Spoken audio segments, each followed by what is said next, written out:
Hello friends আজি মোৰ চুলি কটা কাৰণটো আপোনালোকক ক'ব বিচাৰিছোঁ। মোৰ তিনচুকীয়াত আমাৰ ছাৰ পংকজ পাঠক ছাৰ আহি আছে, তো তেওঁৰ অলপ ঔষধ লগাম বুলি ভাবিছোঁ গৈ, আৰু আপোনালোককো দেখাম। বৰ্তমান মোৰ মানে অলপ চুলি সৰিব ধৰিছে, মানে আগতকৈ অলপ পাতল হ'ল চব গুচি যোৱাতকৈ অলপ ট্ৰিটমেণ্ট দি চুলিটো অলপ ঠিক কৰিলে ভালে আছে। নহ'লে আজিকালি এই যে মোৰ পত্নী ইও মোক জোকাব ধৰিছে যে টাকলা জোকাব ধৰিছে, গতিকে অলপ দৰৱ চৰৱ লগাই চুলিটো গজাই ইয়াক দেখাব লাগিব। তো আপোনালোকেও চাওক, মই পংকজ পাঠক ছাৰৰ ওচৰত গৈ আছোঁ, তেওঁকো সুধিম। ধন্যবাদ।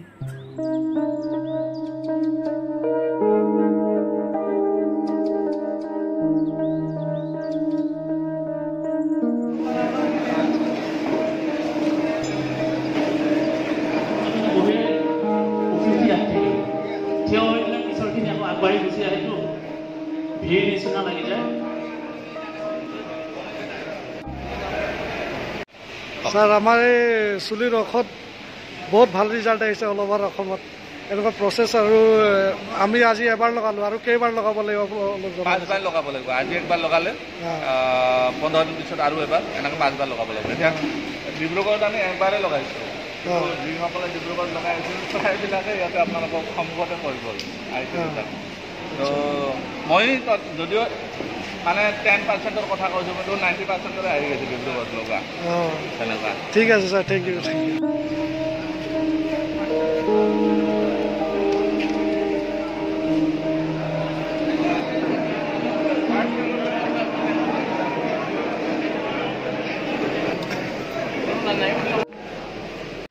পাঁচবাৰ লগাওঁ, 5 বাৰ ধৰি লওঁ আমি 3 মাহ সময় পালোঁ। 3 মাহত চুলি কিমান হ'ব পাৰে?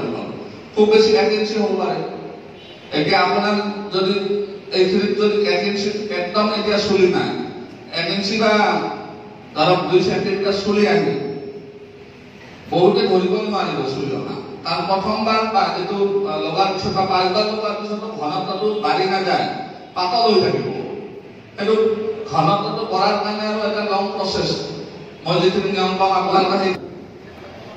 আপোনালোকে গামোচাখনৰ এটা কণাহে ব্যৱহাৰ কৰিব, গোটেই গামোচাখন ব্যৱহাৰ নকৰিব। যেতিয়া মাথা মচিব, ইয়াৰ এটা কণাহে ব্যৱহাৰ কৰিব। গোটেই গামোচাখন এনেকৈ লৈ পেলাই মাথাটো মচি নিদিব। পানী 1 টোপাও ধোৱাৰ সময়ত চকুত যাতে নপৰে, এইটো বিশেষভাৱে ধ্যান দিব। 1 টোপাও যদি পানী চকুত পৰে, তেনেহ'লে ভোট জলকীয়া ধৰিলে যেনেকুৱা লাগে তেনেকুৱা ধৰিব, আৰু 2-3 দিন থাকিব। 2-3 মিনিটত ধুই দিব লাগিব। 5 মিনিটৰ ওপৰত 1 মিনিট নাৰাখিব, 6 মিনিট নাৰাখিব। কাৰণ আগৰ গ্ৰুপত মই কথাখিনি বুজাইছিলোঁ, এবাৰ নহয় কমচে কম 50-60 বাৰ বুজাইছিলোঁ। তাৰে পিছতো লগাই পেলাই মানুহবিলাকে ঘূৰি আছে ৰাস্তাই। সেইটো নকৰিব, 5 মিনিটত ধুই দিব। আজি ঔষধ লগাই 15 দিন পিছত আৰু লগাব লাগিব। 15 দিন মানে 15 দিনটো মিনিমাম গেপছ ৰখা হয়। 15 দিনটো মিনিমাম গেপছ হয়। আমি 20 দিনৰ ওপৰত এল'ভেৰা জেল সানি দিব, লগাই দিব, য'ত ঔষধ লাগে। যি ঠাইত ঔষধ লাগিছে সেইখিনি ঠাইত এল'ভেৰা জেল সানি দিব। ঘৰত যোৱাৰ পিছত আজি গধূলি বা কাইলৈ ৰাতিপুৱা আপোনালোকে দেখা পাব, এইবিলাক জেগাত য'ত ঔষধ লগাইছে তাতে ঘামচিৰ নিচিনা ওলাব। পানী জ্বলা ফুটিলে যেনেকুৱা হয়, সৰু সৰু তেনেকুৱা আহিব। এইখিনি জেগাত য'ত ঔষধ লাগে সেইখিনিত আহিব। এইটো এটা প্ৰচেছ হয়, এইটো কোনো ইনফেকশ্যন বা ছাইড ইফেক্ট নহয়, সেইটো এটা প্ৰচেছ।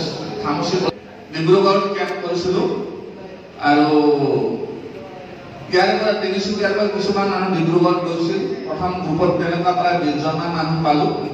তেওঁলোকে আজি আমাক প্ৰায়বিলাকে ফিডবেক দি গ'ল, মাইকতে কৈ গ'ল বহুতজনে চুলি অহা বুলি। আপোনালোকে যদি বাহিৰত বহুত সময় আছিল হয়তো শুনা পাইছিল, বহুত কৈ গ'ল। তাৰপিছত আৰু 2-এজন এনেকুৱা আছে যিটো আমি আশ্বাসনিক বুলি ক'ব পাৰোঁ। মানে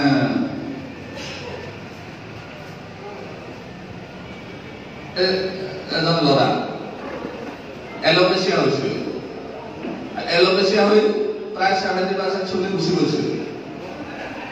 ডিব্ৰুগড়ত এবাৰ ঔষধ লগাই আছে সেই ল'ৰাজনক, এতিয়া চালে গম পাব পুৰা কলা হৈ গৈছে, পুৰা গোটেই মূৰটো কলা হৈছে। যিসকলক কিবা এটা খালে টেঙা টেঙা উগাৰ আহে, পেটটো ফুলি থকা যেন লাগে, ভৰি থকা যেন লাগে, ভোকটো লাগে ঠিকে, অলপমান খালে পেট ভৰি যায়। এইবিলাক যাৰ সমস্যা আছে তেওঁলোকৰ পূৰ্ণানুভা জুচ 3 মাহ খাব। যিসকলৰ পাইলছৰ সমস্যা আছে তেওঁলোকৰ চুলি সৰা সমস্যা সোনকালে ঠিক নহয়। আৰু বহুত মানুহৰ ইয়াত পাইলছৰ সমস্যা আছে। তেওঁলোকে পাইলছৰ সমস্যাটো কমাব নিবিচাৰে, মোক ইনবক্সত মেছেজ কৰি দিওঁ। মই জানো মোক চালে গম পায় কাৰ কাৰ পাইলছ আছে। যাৰ নাই বিৰাট স্ফূৰ্তিত থাকে, যাৰ আছে দুখত থাকে, ক'ব নোৱাৰে কাকো। একোতো সেইটো নহয়, বহুতৰ আছে। একো যাৰ দ্বাৰা হ'ব পাৰে, যিটো বেমাৰ হ'ব পাৰে, সেইটো কোনো ভাবিব লগা বা সেইটো হেৰি কৰিব লগা নহয়। একো কথা নাই, চিন্তা কৰিব নালাগে। যদি পাইলছ আছে তেনেহ'লে অল ক্লিয়াৰ নামৰ এটা বাহিৰত আমাৰ গাড়ীখন দেখিছে নহয়, তাৰ কাউণ্টাৰ এটা আছে বাহিৰত।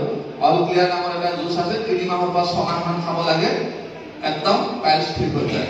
পাইলছ পিছাৰ পিছটোলা, তেজ যোৱা নোযোৱা, গুজ্জদাৰ ফুলি অহা, আৰু গুজ্জদাৰত এই সৰু সৰু আঙুৰৰ নিচিনা হোৱা, তামোলৰ নিচিনা ভিতৰতে ফুলি যোৱা, গুজ্জদাৰ ওলাই যায়, এইবিলাক চববিলাকে অল ক্লিয়াৰটো খালে 3 মাহৰ পৰা 6 মাহ খাব লাগে ভাল। ঠিক আছে, ধন্যবাদ সকলোকে।